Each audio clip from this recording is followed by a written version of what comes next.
السلام علیکم ورحمۃ اللہ تعالی وبرکاتہ۔ تو پیارے میٹھے میٹھے اسلامی بھائیوں، آئیے آج ہم پھر دین کی باتوں میں سے ایک بات سمجھنے کی کوشش کریں۔ بات یہ ہے کہ آج کا ہمارا موضوع صدقہ دینے کی برکت ہے۔ سبحان اللہ، کیا ہے صدقہ دینے کی برکت؟ یعنی کہ صدقہ دینے کی برکات تو بے شمار ہیں، لیکن ان میں سے ایک برکت میں آپ کو بتاتا چلوں۔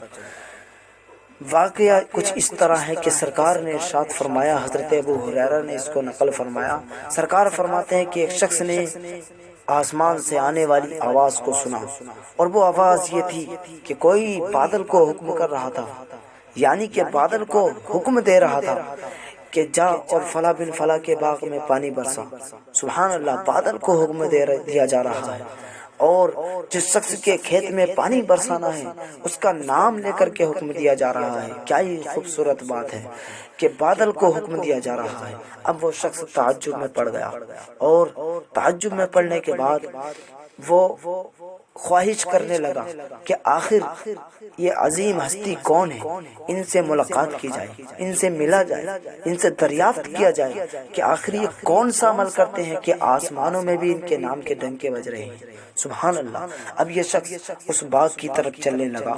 جب یہ باغ تک پہنچا تو جا کر دیکھتا ہے کہ باغ کے اندر باغ کا مالک موجود ہے۔ سبحان اللہ۔ اب اس شخص کا دل خوش ہو گیا، اس نے جا کر کے سلام کیا۔ سلام کرنے کے بعد کچھ دیر باتیں کرتا رہا، پھر اچانک سے اس نے سوال کیا کہ جناب، آپ اس اناج کا کیا کرتے ہیں؟ آپ اس کھیت سے حاصل کیے ہوئے اناج کو کس طریقے سے استعمال کرتے ہیں؟ آپ اس کو اپنے خرچ میں کس طریقے سے لاتے ہیں؟ وہ شخص اس سوال کو سن کر کے تعجب میں پڑ گیا کہ آخر بات کیا ہے، آخر بات کیا ہے، تمہیں یہ سوال کرنے کی کیا ضرورت، تمہیں اس سوال سے کیا لینا دینا؟ ظاہر سی بات ہے، اگر کوئی ایک دم سے ایک اچانک سے سوال کرنے لگے تو ہر کوئی تعجب میں پڑ سکتا ہے۔ تو اسی طریقے سے باغ کے مالک نے ان سے دریافت کیا کہ بھائی تمہیں اس سوال سے کیا مطلب؟ تو باغ کا مالک جیسے ہی اس بات کو پوچھ کر خاموش ہوتے ہیں تو وہ شخص جو بے قرار ہو چکا تھا، ان کے نام کو آسمانوں میں سن رہا تھا، اب یہ تعجب میں تھا، لیکن اس سے رہا نہ گیا۔ اس نے فوراً ہی کہا، بات دراصل یہ ہے صاحب کہ میں نے آپ کے نام کو آسمانوں میں سنا، یعنی کہ کوئی آپ کا نام لے کر کے بادل کو حکم دے رہا ہے اور کہہ رہا ہے، بادل تو جا اور فلاں بن فلاں کے باغ میں پانی برسا۔ بات کیا ہے میں سمجھ نہیں پایا، اس لیے میں آپ سے یہ سوال کر رہا ہوں۔ سبحان اللہ۔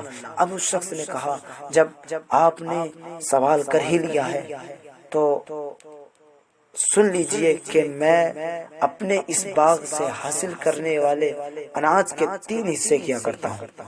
کتنے حصے بتائیں؟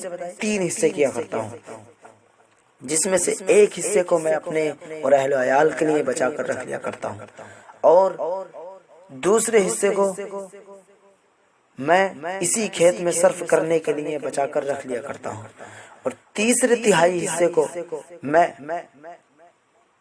غریب، مسکین، محتاج اور مسافروں کے لیے بچا کر رکھ لیا کرتا ہوں، یعنی کہ تیسرے تہائی حصے کو میں صدقہ کرتا ہوں، اللہ کی راہ میں خرچ کرتا ہوں۔ اللہ اکبر۔ پیارے میٹھے میٹھے اسلامی بھائیوں، ہم سبھی کو غور کرنے کی ضرورت ہے کہ اس شخص کا مقام کتنا بلند تھا، اس شخص کی عظمتیں کتنی برتر ہو چکی تھی۔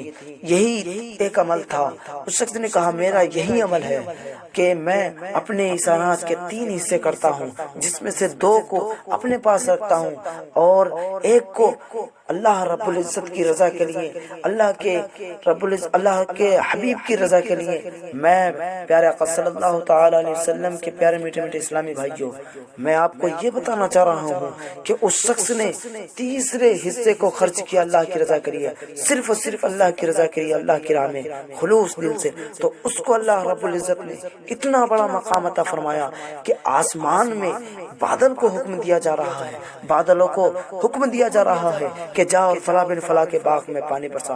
تو ہم تو حضور صلی اللہ تعالی وسلم کے غلام اگر سچے دل سے ہم اللہ کی بارگاہ میں سچے دل سے خرچ کریں گے، اللہ کے رسول صلی اللہ تعالی وسلم کے مہمانوں پر خرچ کریں گے، تو ہم سے اللہ تعالیٰ کتنا خوش ہوگا، اللہ اکبر۔ اور یقیناً ہم سے اللہ خوش ہوگا، ہمیں ہمارے گناہوں کو معاف فرما کر ہمیں جنت عطا فرمائے گا، حضور کی سچی غلامی عطا فرمائے گا۔ اور اللہ رب العزت سے دعا ہے ہم سبھی کو زیادہ سے زیادہ نیک اعمال کرنے کی توفیق عطا فرمائے، اور صدقہ خوب سے زیادہ کرنے کی توفیق عطا فرمائے، زیادہ سے زیادہ اللہ رب العزت کی رضا چاہتے ہوئے اللہ کے رسول صلی اللہ علیہ وسلم کے مہمانوں پر خرچ کرنے کی توفیق عطا فرمائے۔ وآخر دعوانا الحمدللہ رب العالمین۔